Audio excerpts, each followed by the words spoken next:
જય સ્વામિનારાયણ। વિડિયો પસંદ આવ્યો હોય તો લાઈક કરો। દરરોજ વિડિયો જોવા માટે સ્વામીની વાતો ચેનલને સબસ્ક્રાઇબ કરવાનું ના ભૂલશો। જય સ્વામિનારાયણ।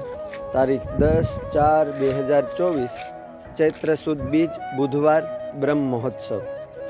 છપૈયામાં ભક્તિ માતા અને ધર્મદેવના ઘેર બાળપ્રભુ ઘનશ્યામજી 6 વર્ષના થયા। તે વર્ષે સંવંત 1843ના વૈશાખ સુધી બીજના રવિવારે પ્રાતઃકાળે બ્રાહ્મુહૂર્તમાં ભક્તિ માતાની કુખે ત્રીજા પુત્રનો જન્મ થયો। આ પ્રદ્યુમ્ન સમાન ગુણવાન પુત્ર કે જેઓ ઈચ્છારામભાઈ એવા નામથી વિખ્યાત થયા। જ્યારે ધર્મકુળ છપૈયાથી આવીને ગઢપુરમાં શ્રીહરિ પાસે રહ્યા ત્યારે ગઢપુરમાં ધર્મકુળનો ઉતારો વરંડાની જગ્યામાં હતો। શ્રીહરિના અંગભૂત સેવક મૂળજી બ્રહ્મચારી તેની સરભરામાં હતા ને જે કાંઈ જોઈતું હોય તે લાવી આપતા। ધર્મકુળના સર્વને અહીં કાઠિયાવાડ પ્રદેશ અજાણ્યો અને બોલી ચાલી રહેણી કેણી વગેરેમાં ઘણો ફેર। તેથી કામકાજમાં કંઈક મુશ્કેલી આવે તો તેનો વિચાર કરી બ્રહ્મચારી તેમની બહુ ખબર રાખતા। અયોધ્યાવાસી ધર્મકુળ ગઢપુર આવ્યા પછી તે બધાને દ્વારકાની યાત્રાએ જવાનો વિચાર થયો। ત્યારે શ્રીજી મહારાજે તેઓ સર્વે આ ભૂમિમાં અજાણ્યા હોવાથી તેની ભેગા સચ્ચિદાનંદ સ્વામીને ભોમિયા તરીકે મોકલ્યા હતા। મોટાભાઈ રામપ્રતાપભાઈ તથા ઈચ્છારામભાઈના પરિવારજનો દ્વારિકા તીર્થયાત્રા કરી ગઢપુર આવ્યા બાદ પુરાએ ધર્મકુળ પરિવાર સહિત શ્રીહરિએ ગઢપુરમાં દરબારગઢમાં પ્રાગજી પુરાણી પાસે શ્રી વાલ્મીકી રામાયણનું શ્રવણ કર્યું। શ્રીહરિએ ચાંદ્રાયણ વ્રત કરી પોષ માસની પૂર્ણિમાથી આરંભી માઘ માસની પૂર્ણિમા પર્યંત ભક્તજનોની સાથે પ્રાતઃકાળે ઉન્મત્ત ગંગામાં જઈને દરરોજ સ્નાન કર્યું। એક સમયે ગઢપુરમાં શ્રીહરિએ શ્રી કૃષ્ણ નારાયણ ભગવાનનું વિધિ પ્રમાણે પૂજન કર્યું, બ્રાહ્મણોને દાન કર્યું। બ્રાહ્મણોને ઘી સાકર ઈચ્છિત ભક્ષ્ય ભોજ્ય લેહ્ય શૌચ્ય એમ ચારેય પ્રકારના ભોજન કરાવ્યા। પછી શ્રીહરિએ સ્વયં રસોઈ તૈયાર કરવાનો આરંભ કર્યો।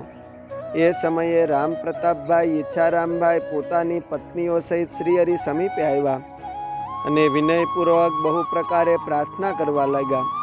ઘનશ્યામ ભૈયા, અત્યાર સુધી તો આપ સ્વયં જાતે રસોઈ કરી જેમાં હશો, પરંતુ અત્યારે તો પરિવારે સહિત અમે સર્વે તમારે જ શરણે આવ્યા છીએ ને હવે તો જીવન પર્યંત તમારી સમીપે જ રહીશું। તેથી અમે રસોઈ તૈયાર કરીએ તેનો તમે સ્વીકાર કરો। આ પ્રકારે બેઉ બંધુઓના વચનો સાંભળી કૃપાનિધિ ભગવાન શ્રીહરિએ તેઓનો ભક્તિભાવ જાણી તેમના પ્રત્યે અનુમતિ આપી। આમ શ્રીહરિએ કહ્યું તેથી બંને બંધુઓ તેમજ તેમની પત્નીઓના મન પ્રસન્ન થયા। તે દિવસે રામપ્રતાપભાઈના નિવાસસ્થાને સુવાસિની ભાભીએ શ્રીહરિને જમાડવા સારું હતી હેતે કરીને રસોઈ તૈયાર કરી, થાળ પીરસીને જમવા તેડી લાવ્યા અને શ્રીહરિએ ત્યાં પારણું કર્યું। શ્રીમદ સત્સંગી જીવન પ્રકરણ 3 અધ્યાય 56। એક સમયે ગઢપુરમાં નાનાભાઈ ઈચ્છારામભાઈ થોડા માંદા હતા। તેમને માટે હરડે જોઈતી હતી। તે બજારમાં હાટે એક વાણીએ 8 આના લઈને હરડે આપી। પછી તે વાણીએ દેહ મેલો ત્યારે મહારાજ તેને તેડવા આવ્યા। ત્યારે એ વાણીઓ બોલ્યો, જે સ્વામિનારાયણ, તમે અત્યારે કેવા? ત્યારે શ્રીહરિ કહે કે તે ઈચ્છારામજી સારું હરડે આપી હતી। ત્યારે તે વણિક કહે, મેં તો 8 આના લઈને આપી હતી। ત્યારે પ્રભુ કહે કે 12 આના કેમ લીધા નહીં? મારા ભાઈને મૂળગી કિંમતે આપી તે માટે તૈયાર થઈ જા। પછી એ વાણિયાને શ્રીહરિ વિમાનમાં બેસાડીને ધામમાં તેડી ગયા। ભાઈ ઈચ્છારામજીના ઉપયોગમાં આવનાર વણિકને શ્રીહરિએ પોતાના અક્ષરધામનો અધિકારી બનાવ્યો।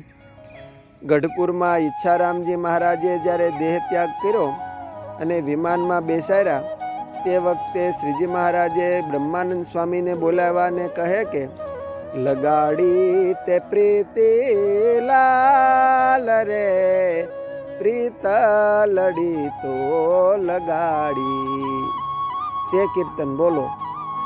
પછી બ્રહ્માનંદ સ્વામી પોતાના ઘેરા રાગમાં અતિ ભાવથી એ કીર્તન બોલ્યા। પછી ઈચ્છારામભાઈને અગ્નિદાહ દેવા પધાર્યા। ત્યાં સભા કરીને શ્રી હરિ વિરાજમાન થયા અને બ્રહ્માનંદ સ્વામીને કહ્યું કે લગાડી તે પ્રીતિ લાલ રે એ કીર્તન બોલો. પછી ત્યાં પણ તે કીર્તન બોલાવ્યું અને અગ્નિ સંસ્કાર કરી દરબારમાં આવ્યા અને દરબારમાં સભા કરીને તે કીર્તન બોલાવ્યા. પછી મહારાજ બોલ્યા છે, આ કીર્તનમાં જેવું કહ્યું છે તેવું ભાઈ ઈચ્છારામજીને અમારી સાથે હેત હતું.